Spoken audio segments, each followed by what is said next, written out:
Hi everyone! I thought it was about time that we did another one-carb flatbread experiment. So today we're making dumplings. Since I made a one-carb keto flatbread a few months ago, I realized how versatile and how flexible the flatbread could be. So ever since I've been thinking about what else I could do with this fantastic dough. So a while ago we made pizza and it turned out beautifully. But actually dumplings has been the #1 thing I wanted to try. I mean, I love Japanese dumplings, and frankly, who doesn't? So I've been dying to try out and see if I can turn the flatbread into dumpling wrappers. So today we're going to transform the flatbread dough into dumpling wrappers using tortilla press. Did you hear that? Tortilla? Not tortilla. Now I know it's tortilla press, okay? So we can settle that. So today we're going to use tortilla press and turn them into dumpling wrappers, and we're going to fill the wrappers with delicious fillings and turn them into the most amazing keto dumplings. Are you excited? I am. So let me show you how to do it. So the ingredients you need. First of all, for the wrapper, you need the dough from the flatbread recipe. If you haven't seen the video, go watch that. You'll give you instruction on how to make the flatbread. So what I've got here is 1 portion of the flatbread recipe. So it would normally make 4 flatbreads. And it weighs about 210 grams, I believe. So you can find out how to make the flatbread with the flatbread video. I'll put a link down below.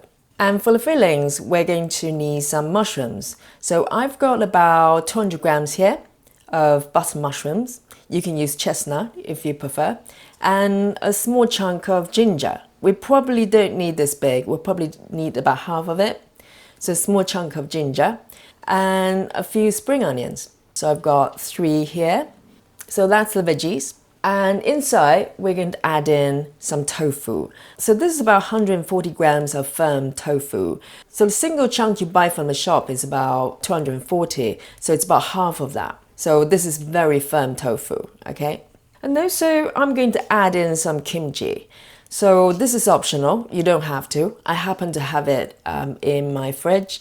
I got this from Whole Foods and it's really, really good. So I'm going to add some kimchi in my fillings. It will give you some sort of sweetness and umami. And to bind the fillings together, we're going to need a small amount of psyllium husk powder. So this is the same psyllium husk powder that you use for your dough. We'll probably only need about half a teaspoon of this.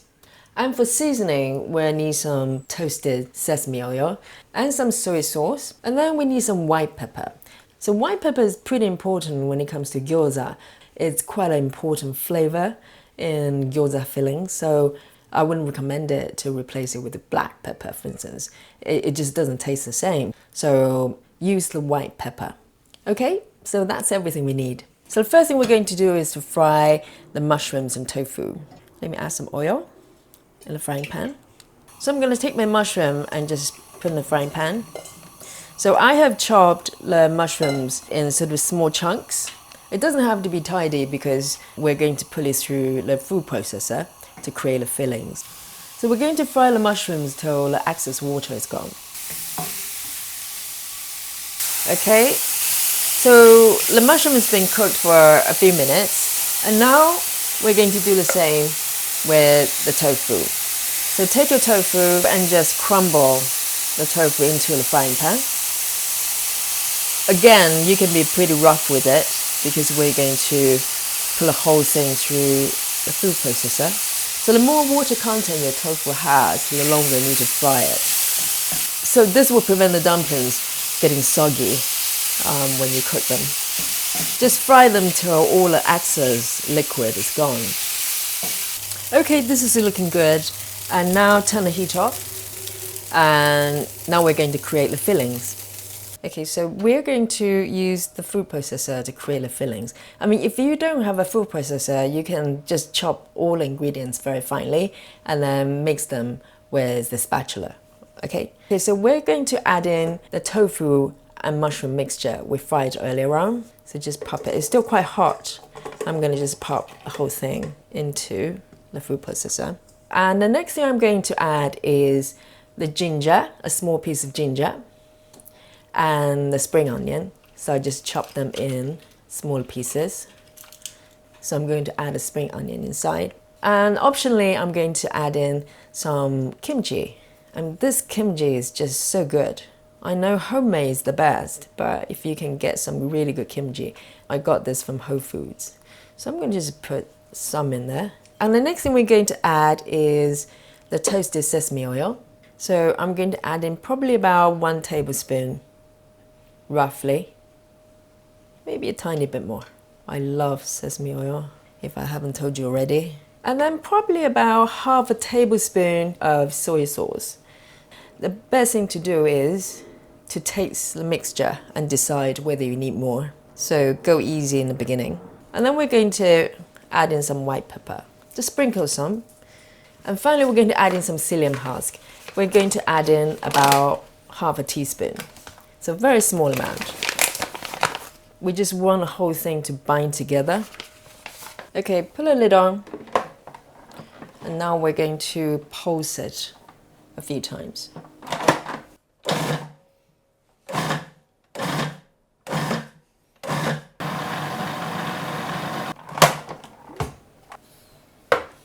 Okay, so here's the filling. It's pretty good.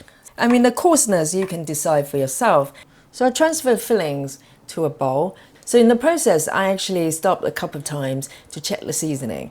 So it's important not to over season at this point because we're going to have dipping sauce. So the texture is perfect. If it's too coarse, it might fall apart. We want some sort of spring onions sort of peeking out. It's much nicer that way. So now let's move on to the wrappers.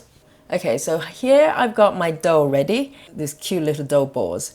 So I made them roughly the same size. So I've broken the dough into 12 portions. They're probably about 15 grams per ball, something like that. And now we're going to turn them into gyoza wrappers.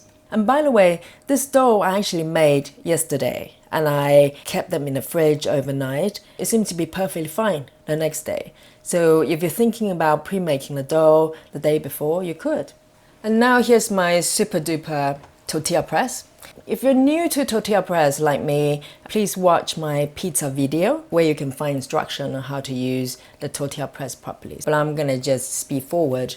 So let me open the tortilla press and put my plastic wrapper on top. Obviously you can use a rolling pin. If you watch the flatbread video, you'll get instruction on how to do that with baking sheets so it doesn't stick. So here I'm going to use my hero device of the year, tortilla press. I even learned how to pronounce it. Amazing. And then just press over it once.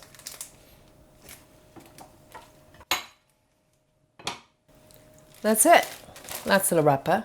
I mean, if you want it a little bit thinner, you can press it again.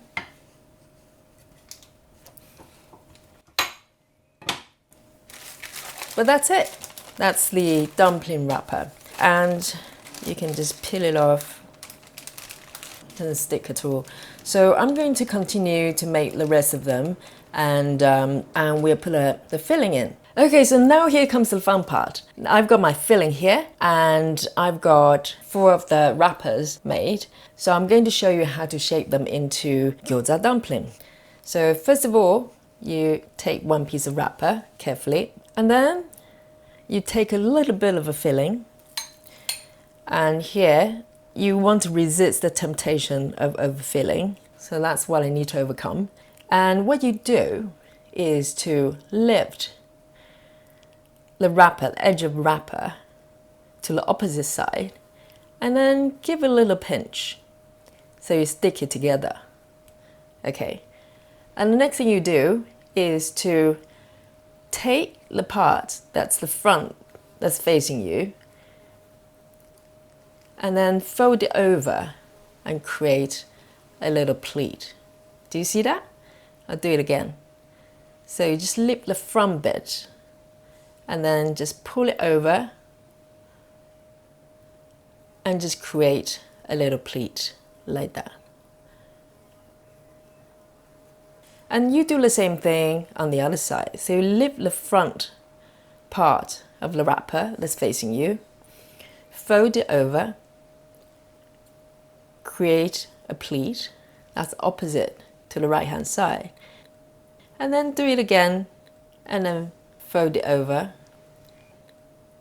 Might stick a little bit, so be careful. So you see the fillings popping out.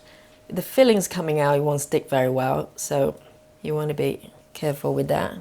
And see, that's a little gyoza shape here. So you want to tidy it up a little bit. So it's broken up a little bit here. It should be okay. Just patch it and then give it a little tidy up. So there are different styles of making gyoza. This is my favorite way of doing it. So the back will be flat like that, and the front will be pleated. So that's gyoza one. Isn't that pretty? Okay, I'm gonna show you again. So take a piece of wrapper and take some filling. Try not to overfill. I need to tell myself that. And then you lift the tip of the wrapper and fold it over to the opposite side. Give it a little pinch. So now you end up with a little kind of tube shape. And you take the front side that's facing you on the right hand side, fold it over to the center, create a little pleat, and then do it again. Create the second one, and most of the times you can probably create the third one. And just pinch it to close the edges. And do the same on the opposite side, on the left hand side. Pull it over and create a pleat on the left. And then do it again on the left. So it depends on how much dough you've got left. And then just give it a tidy up. Okay, so that's the second gyoza. Right, now I'm going to continue and make all of them. So with only 2 wrappers to go, I just want to quickly show you. If for any reason you go, well, I just can't figure out how to do that. The worst scenario, you can just put a filling in like that and basically just fold it over like that and then do the pleating. That might be easier for you. I recommended you challenge the first method, but you know, you always have this one to fall back. So you seal the edges and then do the pleating like that. It would taste exactly the same, no problem. The shape is slightly different. It's still quite pretty, right? Okay, now these little beauties are ready and we're going to fry them. So we're going to fry the gyoza. You need a good sized frying pan. And then, very importantly, you need a lid. So you need a lid that fits the frying pan. And now we're going to add in some oil. So I'm using olive oil. You just need enough oil to cover the pan and turn the heat on. So we're going for about medium heat and we're going to heat up the oil. And now we're going to put our gyoza in the frying pan, one by one. So it's important for the gyoza, the bottom of the gyoza, to be covered with the oil so it doesn't stick. So we're going to fry 8 of them. So the oil is starting to sizzle. So what we're aiming at this stage is to check the bottom of the gyoza. It's slightly browned already. We don't want to overcook it at this point. As soon as the oil starts to sizzle, what you want is to have some water at hand. And what we're going to do is to splash a tablespoon of water in the oil. So you want to do it very carefully. So have your 1 tablespoon of water at hand and then have your cover ready. So what we're going to do is to splash the water in the frying pan and then cover the frying pan very quickly. Okay, like that.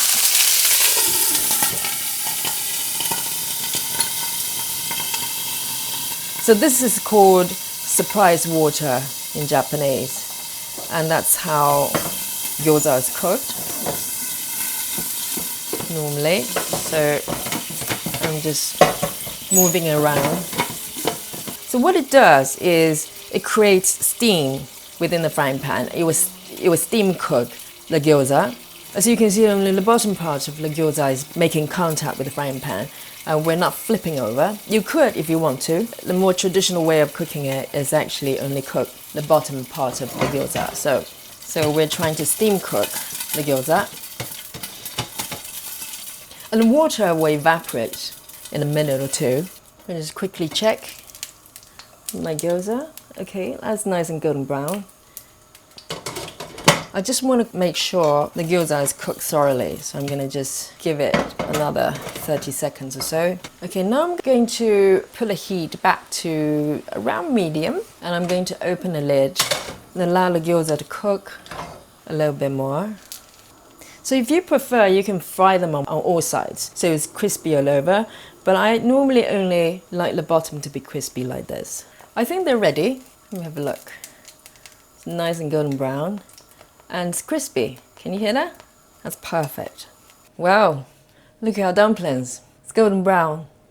And to go with the gyoza, I've made some dipping sauce.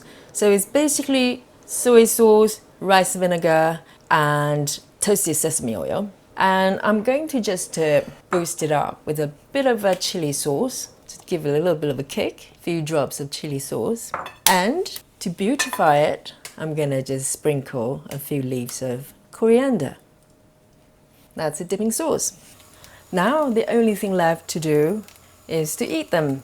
So there you go, here's our gyoza. Let me take my dipping sauce. Oh, it's glorious. As you can see, the color is slightly more beige, obviously, because it's almond flour. But the texture and the way it holds itself is just like regular flour. Oh, let me have a taste.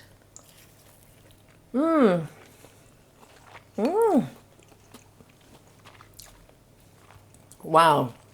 The top part is fluffy and soft, and the bottom is crispy and fragrant. And the ginger and the white pepper really comes through so well. I mean, this is classic Japanese gyoza. So good. Really, really good. So there you go. Now you can turn your flatbread into Japanese dumplings. I hope you'll have fun. I mean, they're so, so good. So I'm looking forward to another experiment with the flatbread. So follow me on Instagram if you haven't already. I post the food I eat and the recipes from this channel on a regular basis. So make sure you check out my Instagram. So thanks for hanging out with me today, and thanks for watching. I'll see you next time. I'm going to dig in.